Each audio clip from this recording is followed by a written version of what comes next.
What happens when ransomware stops being just a technical threat and starts disrupting your everyday life? Whether it be your weekly food shop or a hospital's ability to care for a patient. Today's guest doesn't just study that shift, he's been on the front lines of it. Yeah, I'm joined once again by my friend Raj Samani. He's the chief scientist at Rapid7 and also co-founder of the No More Ransom initiative. And he's joining me this time for a candid conversation on how cybercrime has evolved from opportunist attacks to a professionalized ecosystem complete with help desk, HR interviews and R&D budgets. So today we're going to talk about what has changed since those early ransomware days and how the motivations of attackers have shifted and why CEOs often don't call the professionals until it's too late. And he'll also share the unseen emotional toll, the misplaced belief in secrecy, and his take on why basic cyber hygiene still goes further than most think. And we'll also touch on some butter biscuits that got caught in the crossfire too. Got you intrigued, right? Well, whether you are a security leader, business exec, or just someone trying to keep your digital doors locked and secure, this one's packed with some sharp insights, memorable stories, and a few laughs along the way. So enough from me. Let's get my guest onto the podcast now. So a massive warm welcome to the show. Can you tell everyone listening a little about who you are and what you do? So I'm Raj Samani, chief scientist at Rapid7. Love my job title, by the way. I'm also special advisor at the European Cybercrime Centre and done a bunch of books in cybersecurity and in smart grids and cloud and other things as well. And also co-founder of the No More Ransom initiative. Fantastic. And I think it's something like a year since we last spoke, isn't it? Has life been keeping you busy? Do you know, it's funny, I was saying to my daughter the other day, I can't believe like a week has gone this quickly. Like it legitimately, I'm blinking and, you know, kids are going off to university and like, it's just like, that's what happens, right? Yeah, absolutely. Of course, looking back at your career, you've been involved in ransomware negotiations since, 2016? We're approaching a decade there. So I'm curious, and everything that you've seen and heard, how have these conversations changed over the years, especially now we're in a hybrid working AI world? What's changed? So the big thing for me was, I want to say it was like around about 2016. Because of course, you know, ransomware is not a 2016 thing. Actually, it was earlier. Yeah. And I used to work for a company that used to sell, you know, enterprise, but also consumer software. So I was aware of ransomware. We were dealing with ransomware. We were advising on ransomware, but it was a consumer issue. And typically it was, you know, a couple of $100 and you'd get your data back. What I think has fundamentally changed is really the professionalization of crime. So whilst before it was, you know, almost a one-to-one correlation between the victim and the perpetrator, now what we've got is this kind of ecosystem of criminals that are very professional in the way that they do things. You know, for example, they've got help desks and, you know, they've got, you know, they do technical interviews, they do, you know, code reviews and R&D. And really they're able to, I don't want to say stay one step ahead of us as an industry, because we've stopped more ransomware attacks than in the history of stopping ransomware attacks, for example.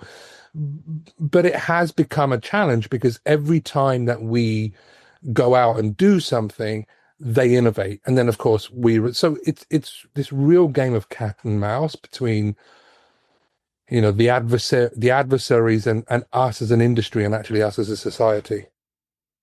And I think last time we spoke, I think it was like March last year, we're talking about rethinking ransomware and rethinking approach to it. AI has continued to evolve. We're now throwing swarms of agentic AI agents into the mix. Is AI impacting how people think about ransomware and the sophistication of ransomware attacks too? AI unequivocally is an incredible advancement in the way that we do things. Yeah. However, criminals don't need to use AI because, quite frankly, we give away or we leave the doors open to attacks there's so much low-hanging fruit that the level of investment required doesn't warrant the development of models in order to be able to go out and target victims for ransomware. So it's, you can just go out to, an initial access broker and, acquire credentials into an organization. And then, literally it's costing you a few bucks. Once you're in that organization, you can then, implement your kill chain so you can do lateral movement, understand what's going on, deploy your ransomware, exfiltrate data, and then hold them hostage. And so you don't need to go through that level of effort if you want to become a millionaire. Yeah, so true. And I'm curious, right here in 2025, let's bring this to life with a typical scenario that you might encounter this year. What typically happens when a CEO reaches out to you in somewhat of a panic? Maybe it's through an informal weekend connection or something like that. What typically happens? How does this manifest usually? Well, invariably it comes through like a really weird source. Like if it's through work, that's fine, right? Like that's, we've got around the clock response, we've got IR teams, like it's great, it's fine. But I also get those like, hey, by the way, I know your cousin, you met me 30 years ago. I'm now the CEO of, and that's happened more than once. And usually the conversation goes along the lines of, they're typically dealing with it themselves because they don't want to bring anybody in. So there's this paranoia that if anybody finds out that this organization have been compromised, then it could be, curtains for them. And actually I had, there was, and we're not talking like medium-sized organizations. There was one which was a huge or like a conglomerate across the globe. And typically the conversation goes along the lines of, hey, we've been hit by this thing, I don't know what to do. My first recommendation is, okay, well, go on to No More Ransom, send it or upload the encrypted file. It will tell you the variant of ransomware, and then we'll tell you if we have a key. And I think in a couple of cases, actually, it's been successful, but in a few, actually, in a lot, it hasn't. And then the conversation goes along the lines of, well, okay, what do I do? Well, my recommendation is always not pay, because you just can't, you don't want to pay criminals because, I've been involved with cases where somebody's paid and they've come back. Yeah. So that conversation doesn't go very well because, and here's the concept about their innovation is, what's happened is they're now exfiltrating data. So what used to be an attack upon availability, aka getting access to your data, is now an attack on confidentiality. And ironically, I think that is the thing that scares CEOs the most, and not just CEOs, but like businesses the most, is how is this going to affect my perception across the industry? How is this going to affect my brand? How is it going to affect that? And so typically what they'll do is they'll get all of the guidance and advice from me. And I'll say to them, look, if you're determined to pay, then I have a friend of mine, he runs a ransomware negotiation firm. Give him a call. Just do not do this yourself. And invariably at some point throughout those discussions, I never hear from them ever again. Yeah. Ever. Like, that's it. They're gone in the ether. Like, not, hey, thank you, or here's a bottle of wine. Or no, it's just, all right, I got what I wanted from this guy. Now I move on. So, as a man that used to work in IT, as soon as people know you work in IT, or as soon as that computer dies, it's, hey, you work in IT. Can you spend your evening fixing this computer for me? You just become that go-to guy. And you mentioned negotiating with these people. And I know you've previously said that ransomware criminals, they show no emotion. So how does that shape the way that you communicate with these people? Well, do you remember there was a time back, I was around about, like, I think 2016. Yeah. And there was the Samsung variant of ransomware. And this was the group that went after the Hollywood Presbyterian Hospital. Yeah. And it was big news because patients were being turned away.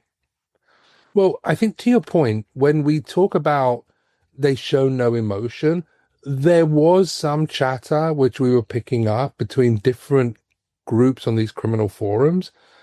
And there was some individuals that were quite vocal about why, it's not the decent thing to do to go out and attack a hospital. Yeah.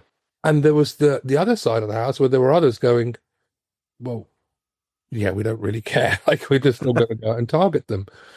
And I've talked about this quite often, in which when we think about the world of digital crime, the human emotion required to conduct a crime, that that kind of that angel on your shoulder, I guess you could call it.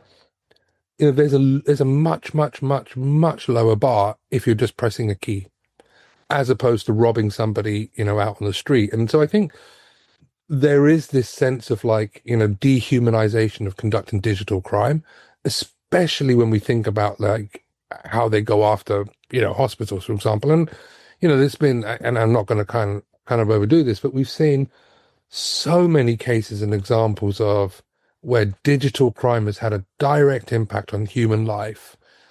But that's the problem, is we don't really show those stories. And if we don't show those stories, then we dehumanize the event, and we just dangle this enormous multi-million-dollar contract in front of people and say, but you can make this much money. Yeah. And as you said, you advise businesses never to pay ransomware, and regulators and governments, they're doing their best to try and make paying ransomware payments outright illegal for all entities. But so what would you say to leaders who feel that, hey, paying is the only way out? I'm kind of in a corner here. What would you say to those? It's easy to sit here and say, never do this or never do that. Like, I used to be a CISO myself, and I was blackmailed in that job. There's so many different things happened. Yeah. Outlawing it and banning it entirely, I think, is the wrong way to do things, right? We need to have the flexibility in order to. But I think all that will end up happening is, if you ban it outright, it just simply pushes the ecosystem of ransomware negotiations and payment deeper underground. Yeah. And that's a concern. What we need, quite frankly, is we need businesses to kind of, I think for me, fundamentally, having the opportunity to be able to understand how they're operating, how you can protect against that, but also where to go in the event that you have been victim. I mean, look, I can sit here and say, don't pay a ransom, but if it's me going into the A&E, being turned away because, I don't know, somebody opened an email or they had a password on the, their RDP server, I'd tell them to pay, right? If it's, once you contextualize things, I would tell them to pay. But as a professional, I have to stress, don't pay. But as a human being, there will be those in rare scenarios in which I would say, well, okay, maybe it would be worthwhile considering that. But again, don't do it yourself. Have a retainer, have a insurance pot, have all of these things set up so that the professionals are able to do the negotiations, to do the recovery, to do all of those various different things in order to be able to mitigate the situation. And let's say in the first few hours of a ransomware attack, rather than call you or contact you on LinkedIn, what are the most important steps that a company should take before talking to anyone? What's the first things that they should be doing? You mentioned that great website a moment ago where you can see if there is a crypto key that will unlock it for you without paying the ransom. But for anyone listening now, maybe they can take this away and think, if I ever in this situation, what should I be doing first? What would you advise? Well, I mean, it's a hard question to answer. Yeah. Because it will vary, right? I mean, look, what you have to assume at that particular moment in time is that there are criminals inside your network. Yeah. Now, you don't know what they've taken. You don't know how they got in. And equally, you don't know what damage they are continuing to do. Mm.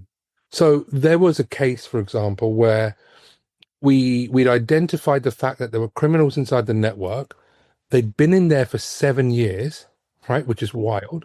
Yeah. And we knew that if we tipped them off that we knew that they were there. So in other words, if we tried to disable their accounts, there's every chance that they would have created more backdoors inside the inside the environment. Mm. So in that particular case, and what we were worried about was that they were going to deploy wipers inside the network where they just completely wipe the infrastructure, which would have been like really, really devastating. So in that case, we actually monitored what they were doing to try to find, the persistence mechanisms. In other words, what additional backdoors they might have. And then we basically set up some time to do what we call strike day, where we go, right, we've gathered as much intelligence as we can. We think we've mapped out all of the various different backdoors they've created. And now we're going to kick them off the network. And it was done in a coordinated fashion. And we had people from all across the world basically online, ready to basically close everything down. And then we went through a phase of, right, let's monitor everything now to the nth degree, just to make sure that they're still not here. And I think that's a very niche example in which, normally you'd say, well, if they're in your network, kick them out straight away. But I'm like, well, yeah, but ransomware is slightly different because it's, what we call dwell time, like how long somebody's inside your network, i.e. from initial access to final stage, can be as little as 3 hours. Mm-hmm. So in those 3 hours, you've got to identify how they got in, identify the accounts that they've compromised, and as quickly as you can, throw them out of your network. In other words, you'll have heard the term like disrupting the kill chain. Yeah. The quicker you disrupt the kill chain, the higher likelihood you have of mitigating the risk being realized of your data being sold, your data being encrypted, like all of those particular measures. And so there isn't a golden rule per se of cyber crime, but typically with ransomware, it is a race to get there as quickly as you can. I remember my old CEO used to talk about this thing called the golden hour. And it's I think he used to talk about it with regards to heart conditions. Yeah. And we were like, yeah, it's very analogous to investigations where if you have the ability to identify quickly, you might be able to disrupt that kill chain before it goes to final stage payload. But that said, there will be some cases in which doing that could be detrimental. And I'm curious, with data now being both encrypted and stolen, how's that almost double extortion? How's that changed the pressure that organizations feel when they're put in this kind of situation? Yeah, it's a great one. I remember I remember when we first started to see this kind of exfiltration of data, and honestly, I was just like, well, why would people be more inclined to pay if you're exfilling data? Ironically, I think for most businesses, the exfiltration of data, the publication of that data to industry, the reaching out to journalists to inform them that this company's been hacked, that's ironically more damaging to a C-suite than the perception of just data being encrypted, which as you think about it makes sense, right? But at the time, I remember when I first started seeing these cases, I was like, well, why is that an issue? Surely not having access to your data and not being able to run your business is a bigger issue. But I remember the one thing one CEO said to me was like, Raj, I don't really care about the data being encrypted. I mean, we can recover that. What my partners think of me, that to me is that's what's going to make me pay. Yeah. And ironically, he did pay. And through your work with No More Ransomware, what are the common mistakes or most common mistakes that you see companies making again and again? You're probably shaking your head. You hear so many different stories of those. Are there any trends there, any big mistakes you'd like to lay to rest once and for all? Well, in the past, I would say hey, look, the playbook from ransomware groups is pretty basic. I mean, they're not the most capable technically because they don't have to be. They get inside networks. It used to be through, typically through RDP, some level of spear phishing, like basic cyber hygiene would stop nearly all attacks, nearly all of them. The really, really rare ones, most companies don't need to worry about that. Like there's a couple of threat groups where I'll go, yeah, that one is, that one you have to accept the risk. Like there's no way you're going to put security around that because it's going to be cost prohibitive. Yeah.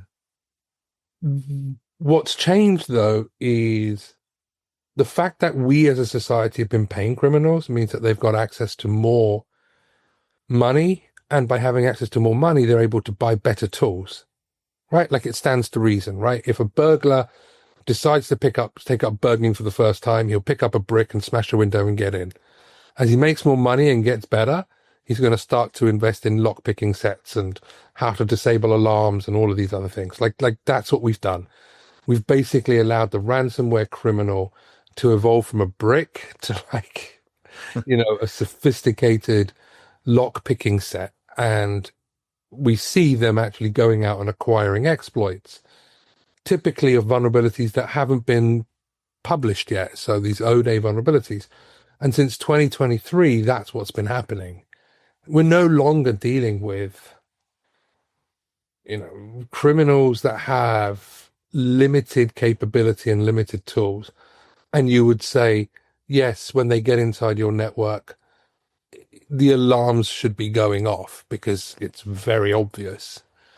Now they're getting in using tools that nobody knows about. And that's the challenge. But again, I would say for organizations, do the basics right first. And it's not, I listened to a conversation about a spear phishing attack from a very prevalent threat group that's been in the news recently. And I listened to this call and they convinced somebody to disable multi-factor authentication. That's insane. They did it. Yeah. And I had this myself, by the way. I had somebody phone me up the other day saying, hi, yeah, this is the police.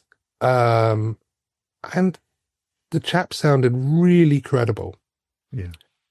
Really credible. And I challenged him because, of course, I'm on my guard. I was like, okay, which police station are you from? I think he said Covent Garden Police Station. I was like, okay. And then I was like, well, hang on, why did the number come up withheld? He goes, oh, since every, I said, do you need information from me? And he said, no, I just need you to come to the station. So all of a sudden I was like, well, hang on, maybe this is legitimate because if you're a criminal, you don't want me to go to a police station, right? To go, hello, oh yeah, I'm here to see this imaginary police officer. No. And it was only towards the end in which he said, oh, this, we found your identity. It's been sold. It's been in the hands of a scammer. I said, what data do they have? And they started to reel off data, which was email addresses, like public source information. Yeah. And clearly this chap had been on my LinkedIn profile.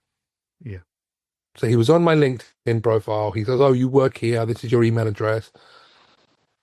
And then he said, oh, do you have any cryptocurrency? And the second he said that, I was like, okay, there you go. Yeah, yeah. But it's convincing. We as human beings are trusting. And so whether it's an O-Day, whether it's a level of, social engineering in which they've done research on you. And I just thought to myself, you're ballsy, man. You see the career I've got. Yes. And you really, maybe it was one of those, those prank shows, where someone's trying to prank me and then they're going to go onto the community and say, oh, look, I managed to trick this guy and he thinks he's all smart. Maybe there's an element of that. I don't know, but. Oh, and the scary thing is, I think we've seen the impacts on the UK high street this year with ransomware demands. The Marks and Spencer issue was a high profile there. And I'm curious, do you think ransomware groups are becoming more organised and deliberate, or are we seeing more chaos and unpredictability, or is it much scarier? Yeah. Is it that scary as we're seeing on the news and in our news feeds? Oh, yeah, no, it's frightening. It's frightening. I was at I was in the States and I just got back home, and my wife says to me, "Oh, we need to do the shopping." So it's like, "Well, let's go." And I love these all butter biscuits, and I've been craving them for a week because I've been in America, so I've not had a proper cup of tea for a week. And no, I'm sorry, sir, we've got an IT problem. They're not available. It's like, oh my God, all right. So I'll go to the co-op and get some cigarettes. But I'm sorry, sir, out of stock because we didn't get a delivery because of the IT problems. And I'm like, gee whiz, this is spearfishing. Yeah. So and this is the impact it's having on our daily life. But I think for large businesses, if you start to look at the monetary impact it had, like, okay, I didn't buy a pack of cigarettes and a packet of biscuits. Like, okay, that's, it's a couple of quid there. Well, actually, it's £20 now. But how many other people had that? And I think this is the key thing that I'd like to get to businesses, which is you think of cybercrime as an IT problem. Yeah. But it's not. It is probably one of the biggest risks, not just to to your bottom line, but to us as a society. We think about referendums that were held that were influenced through digital means. We think about elections that are held which have hallmarks or fingerprints of potential missing. Like, this is cybersecurity. Cybersecurity is not an IT.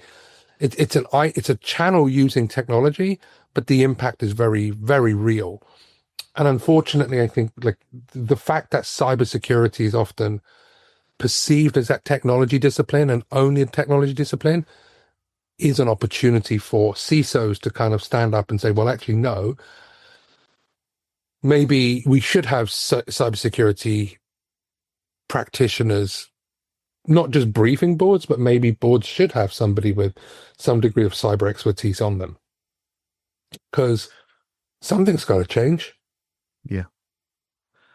And I cannot thank you enough for taking the time to come back onto the show, share your invaluable insights. So many light bulb moments going off everywhere. I can almost feel them. And none of us are able to achieve a degree of success without a little help along the way. So is there a particular person that you're grateful towards, maybe someone that helped you get you where you are, that we can give a little shout out to, give a little thank you to today? Who would that be and why?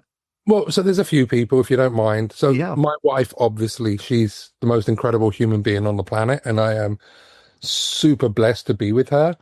But there were three people in my life. So the legal attaché from the US Embassy, Ed Gibson, took time out to help me in my career. John Colombo, who was a Capgemini, basically forced me to do better work. And Andy Ely, when I started out in a help desk, and Andy was the guy that kind of really gave me my first start. So yeah, they are the most important people in my journey. Awesome. A quick shout out to everyone there. And I think it's so important to recognise the impact that these people have on our lives. They're probably blissfully unaware of just the scale of how grateful you are and the impact they have on you and your career. And you've given a shout out to your wife as well. Hope you get some of those butter biscuits you like as a result. But so for anyone listening wanting to find out more information about your work, about Rapid7, where should they go? Where should they find out more information? So rapid7.com, obviously, Metasploit is one of the things we run as well. And it's open source. We've got a ton of open source stuff. If you're getting into the industry and you don't know, or you want to start playing with computers and stuff, we've got, the likes of Metasploit, the likes of Velociraptor. We've got repositories like Attacker KB, where we have vulnerability data being, shared. And of course, our website, rapid7.com. And, look, I'm on LinkedIn. I used to be on Twitter. Twitter doesn't exist no more, unfortunately. So I'm only on LinkedIn and now Blue Sky, but for some reason I don't post very, very much. So LinkedIn's the best place. Awesome. Well, I'll have links to everything, make it easy for everyone. And I know how incredibly busy you are. In fact, you're preparing to go on holiday before doing this podcast today. It's a real pleasure to get you back on. We can't leave it a year till you return again for your hat trick of appearances. But have a fantastic holiday and just thank you for joining me today. Oh, bless you. Thank you so much. So what's scarier, having your systems locked or your reputation shredded across the headlines? For many companies today, it is the latter. But as Raj made clear, ransomware isn't just a tech problem anymore. It is a societal one. It's about trust, resilience, and how quickly you can respond when the unthinkable happens. And contrary to popular belief, Lazy headlines around AI being the villain in all this. A little untrue. Because right now, we're still leaving the digital doors wide open.